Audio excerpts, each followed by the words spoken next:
Không có cái nào đó.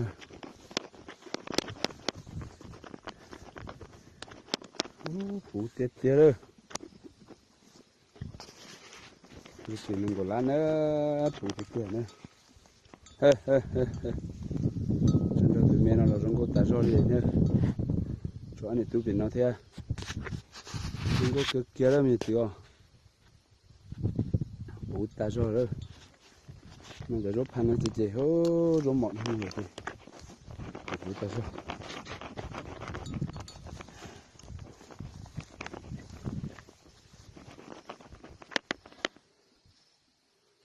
โอ้ลุงก็ติดเตะ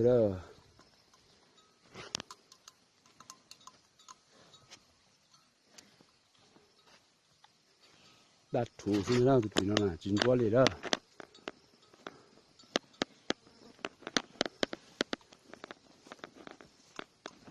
này đi, cái đám gì nó là,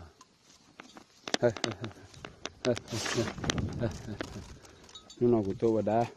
cũng chạy được tí nữa,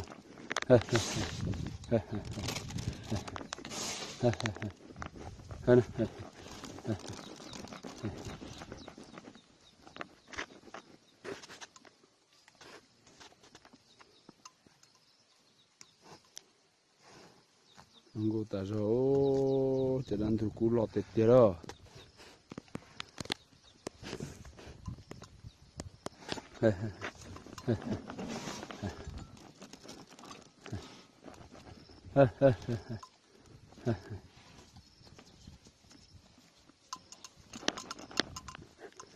Tôi sẽ cho tụi nó chỉ sao cho các một chuyện này nữa, vì sao thì chuyện nhau cứ luôn nó mà thì dùng xe thì sao tôi nhớ rõ chuyện tại lý xin nữa nhau lên nó các xe sử dụng cho nhau xe đã chỉ lên nữa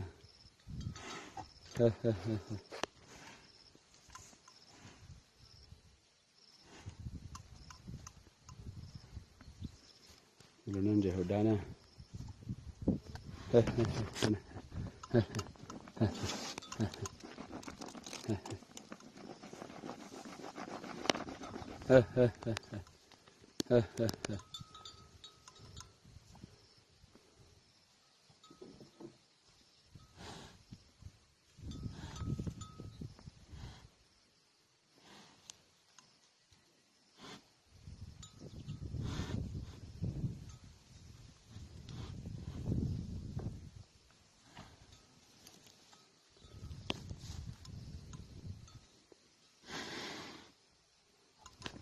하면 뭐 하면 뭐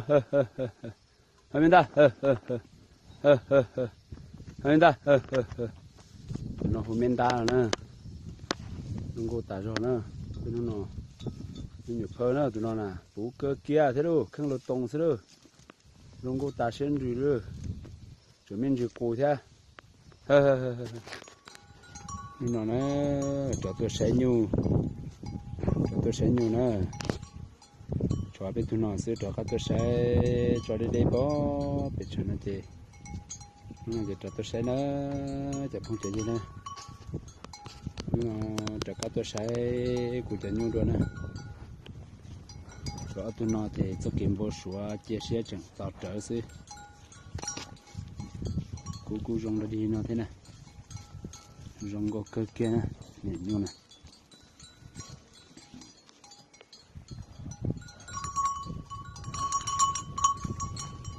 cú rong ta xé thế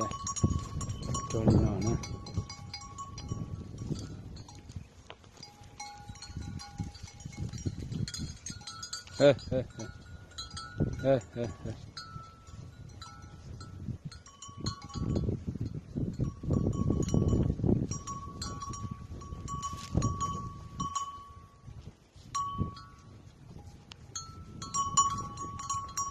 sang cực kia nè nhớ về nó thì cú sang cực kia đi cho tụi nó chèn ra bám một nọ xem nè nó tụi lo cho một cơ là chè cho tụi nó sẽ cho bé tụi mình nhom mê cho bé tụi một lo cho tụi hàng gì tụi xem nè giờ nhẹ chỉ mới như vậy chè là vô cho nó là xí lô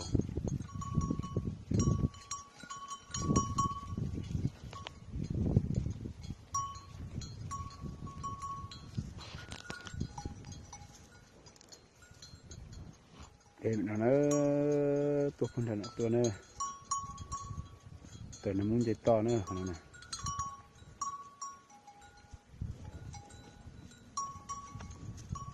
tôi muốn dây to tua cái nó nữa còn nó nhóm để trống kỳ lý nè nè nhưng nó mình chỉ qua hút lửa thay mình dùng chai thế tôi lo thay dây đi thế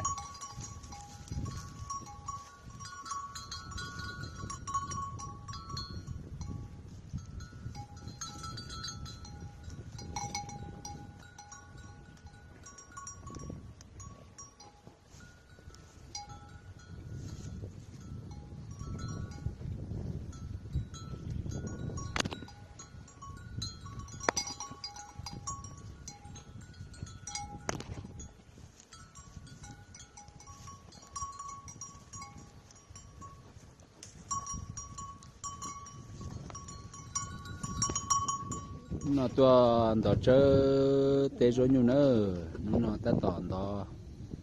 sao họ nó sẽ chuyển chuyển đồ bó thì nó bớt số nó đó chỉ tôi tay nữa